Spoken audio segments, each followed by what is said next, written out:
Siniguro ni President Ferdinand Bongbong Marcos Jr. na magiging patas ang proseso para sa mga kasong kinakaharap ni Pastor Apollo Kibuloy. Naritong report. Tumagin ko na siyang magbibigay ng kondisyon sa gobyerno doon sa kaso niya, akusado siya sa warrant of arrest. Inalmahan ni President Ferdinand Bongbong Marcos Jr. ang pahayag ni Pastor Apollo Kibuloy sa inilabas nito na audio clip statement noong Sabado hinggil sa mga kinakaharap nitong kaso. Ayon kay Kibuloy, handa siyang harapin ang kanyang mga kaso basta't may kondisyon. Bigyan ninyo ko ng garantiya na hindi mangingialam ang mga puti sa kasong ito sa Pilipinas. Hindi mangingialam ang FBI, ang CIA, ang US Embassy. Bigyan ako ng garantiya ng Presidente ng Pilipinas.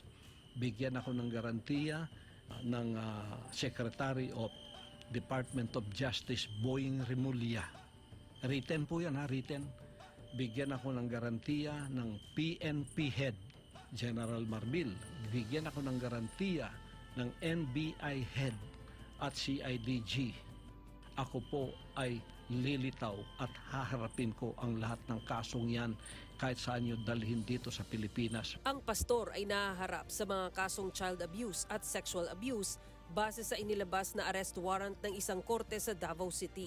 Samantalang sa Amerika, wanted si Kibuloy sa patong-patong na mga kaso. Dagdag pa ni Kibuloy na nagtatago siya, hindi dahil may kasalanan umano siya, kundi pinoprotektahan lang daw niya ang kanyang sarili. Naniniwala siyang ang Estados Unidos ang responsable sa mga hakbang para siya ay arestuhin. As to the involvement of the United States, malayo pa yan eh.